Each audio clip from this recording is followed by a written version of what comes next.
মধ্যবিত্ত ফ্যামিলি কাকে বলে জানেন? মধ্যবিত্ত ফ্যামিলি হচ্ছে মাসের শুরুতে আপনার সংসারের প্রচুর চাহিদা থাকবে, প্রচুর কেনাকাটা করতে হবে, আর মাস শেষে আপনার হাতে একটা টাকাও থাকবে না। তখন আপনার নিজেরই দম বন্ধ হয়ে যাওয়ার মতো একটা পরিস্থিতি হয়ে দাঁড়াবে। আসসালামু আলাইকুম। তো আজকে আমি সকাল সকাল ঘুম থেকে উঠে বেবিকে স্কুলে দিলাম, এরপরে চলে গিয়েছিলাম বাজার করতে। তো মাসের শুরুতে বাজার করতে হবে, এটাই হচ্ছে বড় প্যারা। আর আমার বাজার করতে একদমই ভালো লাগে না। এরপরে কিছুই করার নেই, গিয়েছিলাম কবুতর কিনতে। আর আমি গিয়ে দেখি আমার পাশের গ্রামেরই একটা চাচা এই কবুতরগুলো নিয়ে এসেছিলেন। আর ওনাকে পরিচয় দিলাম, আর উনি আমাকে বেছে বেছে 4টা ভালো কবুতরের বাচ্চা দিয়েছেন। আর আমি বাসায় এসে সেগুলো খুব ভালোভাবে ক্লিন করে নিয়েছি। আর এবার আমি আগুনে ঝলসে নিচ্ছি। তো কবুতরের বাচ্চা সবাই জানেন ক্লিন করতে, এটা আর নতুন কিছুই না। তারপরেও আবারও দেখালাম। তো কবুতরের লোমগুলা বেছে নিয়েছিলাম খুব ভালোভাবে, এরপরে ঝলসে নিলাম, আবারও একটু বেছে নিলাম, আর এরপরে আমি কেটে নিচ্ছি। তো কবুতর কাটা তো সবাই জানেন, তো আমি কিভাবে কাটি সেটাই আপনাদের সাথে শেয়ার করছি। তো কবুতরগুলো আমি এভাবে মাঝখান দিয়ে কেটে নিলাম, আর 2 পা ফেলে দিচ্ছি। আর মাঝখান থেকে একটু বড় টুকরা করলে কিন্তু বেশি ভালো হয়। আমার কাছে হাঁসের মাংস আর কবুতরের মাংস একটু বড় বড় রাখলেই বেশি ভালো হয়। আমার মনে হয় রান্না করার পর এগুলো আরও একটু ছোট হয়ে যায়। তো এই কারণে একটু বড় বড় পিস করে কেটে নিচ্ছি। তো আমি আজকে 4টা কবুতর নিয়েছি, একটা রান্না করব আর বাকি 3টা ফ্রিজে তুলে রাখবো।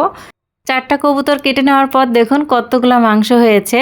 তো আমি একটা যেহেতু আজকে রান্না করব, আর এর জন্য আমি পেঁয়াজ কেটে নিচ্ছি। তো পেঁয়াজগুলো আমি ছিলে নিচ্ছি। পেঁয়াজ ছেলার সময় আমার মনে হলো আমি 2.5 কেজি পেঁয়াজ নিয়েছি। প্রত্যেকটাই প্রায় একটু নরম নরম পচার মতো, জানি না কয়েকদিন রেখে খেতে পারবো। তো আমি যেহেতু কবুতরের সাথে আলু দেব, আর আমার বেবিটাও আলু খুব পছন্দ করে, এই কারণে আমি 2টো আলু কেটে নিচ্ছি। আর কবুতরের মাংস যেহেতু ছোট ছোট, এই কারণে একটু ছোট ছোট পিস করে আলুগুলা কেটে নিচ্ছি। তো কবুতরের মাংস কার কার পছন্দ অবশ্যই আপনারা কমেন্টে জানাবেন। আমার কিন্তু ভীষণ পছন্দ, আমি অনেক পছন্দ করি কবুতরের মাংস ছোটোবেলা থেকেই। তো সব কেটে কুটে রেডি করে নিয়েছি, পেঁয়াজ কেটে নিয়েছি, মশলাও বের করে নিয়েছি। তো এরপর আমি রান্না করব, আর প্রথমেই আমি ভাতটা বসিয়ে দিব। আমার প্রচণ্ড ক্ষুধা লেগেছে, আমি সকালেই না খেয়ে গিয়েছিলাম বাজারে। আর বাজার থেকে এসে কবুতরগুলো ক্লিন করতে করতে কিন্তু অনেকটাই বেলা হয়ে গেছে। তো ভাবলাম ভাতটা বসিয়ে দিয়ে এরপরে আমি দ্রুত তরকারি রান্না করে নেব। তো ভাতের চালটা আমি 4-5 বার ধুয়ে নিয়েছি। পানিটা যখন একদম ক্লিন বের হয়েছে তখন কিন্তু আমার চাল ধোয়া হয়ে গেছে। আর আমি এতে পরিমাণ মতো পানি দিয়ে নিলাম, আর রাইস কুকারে বসিয়ে দিলাম। আমি সব সময় প্রায় রাইস কুকারে ভাত রান্না করি। তো এবার আমি তরকারি বসিয়ে দেব। আর আমার বর এটা কিন্তু অনলাইন থেকে আমাকে কিনে পাঠিয়েছে। তো একসাথে আমি 4 রকমের মশলা রাখতে পারি, অনেক সুবিধা হয়। তো এবার আমি মাংসটা বসিয়ে দিচ্ছি, আর প্রথমেই আমি পেঁয়াজ বেরেস্তার জন্য কিছুটা পেঁয়াজ দিয়ে দিলাম। আর পেঁয়াজটা আমি খুব ভালোভাবে নেড়ে চেড়ে বেরেস্তা করে নিয়েছি। আর এরপরেই আমি কবুতরের মাংসটা বসিয়ে দিলাম। কবুতরের মাংসতে সব রকমের মশলা দিয়েই বসিয়েছি। তো কবুতরের মাংসটা এবার আমি অল্প একটু পানি দিয়ে কষাতে দিব। তো আমরা কিন্তু এটাকে কষানো বলি, আপনারা কে কী বলেন অবশ্যই কমেন্টে জানাবেন। তো এদিকে আমার কবুতরের মাংসটা হতে থাক, আমি এবার ঢাকনা দিয়ে দিলাম। তো আসলে মধ্যবিত্ত পরিবারের কথা বলতে বলতে থেমে গেলাম।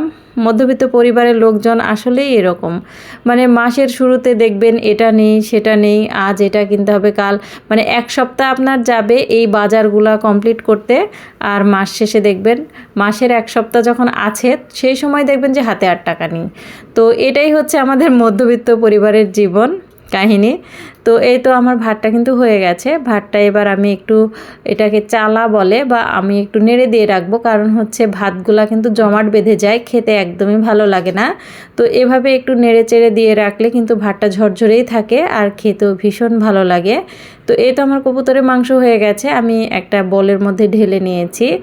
রান্নাবান্না শেষ করে সব কাজ গুছিয়ে আমি একটু শুয়েছিলাম, ভাবলাম রেস্ট নিই। তো বেলকনিতে খুব সুন্দরভাবে একটা কাক বসেছিল, অনেক ভালো লাগছিল। এরপর আমি আবারও রেডি হয়ে গেলাম বাবুকে স্কুল থেকে নিতে। তো যাওয়ার আগে আমি কয়েকটা শাড়ি নিলাম আমার, যেগুলোর আমার ব্লাউজ বানানো হয়নি, ভাবলাম ব্লাউজগুলো বানাতে দেব। তো বেবিকে স্কুল থেকে নিয়ে আমি চলে গিয়েছিলাম বাজারে, আর এখানে টেলার্সের কাছে আমার ব্লাউজগুলো বানাতে দিলাম। ব্লাউজগুলো বানিয়ে আমরা বাসায় চলে এসেছিলাম। আবারও আমি বিকেলবেলা গিয়েছিলাম বাবুকে কোচিংয়ে দেওয়ার জন্য। তো ওকে কোচিংয়ে দিয়ে ভাবলাম মুরগি কেনা হয়নি, মুরগি কিনতে হবে। তো আমি আবারও বাজারে গিয়েছিলাম, আর বাজারে গিয়ে আমি মুরগি কিনলাম, আর মুরগিগুলো ক্লিন করতে দিয়ে আমি ওখানে দাঁড়িয়েছিলাম। তো এই তো এখন সন্ধ্যা হয়ে গেছে, আমি বাবুকে আনতে যাচ্ছি। তো সন্ধ্যার সময় বাবুকে কোচিং থেকে নিয়ে বাসায় ফিরলাম। এভাবেই যায় আমার দিন। সবাই ভালো থাকবেন। আল্লাহ হাফেজ।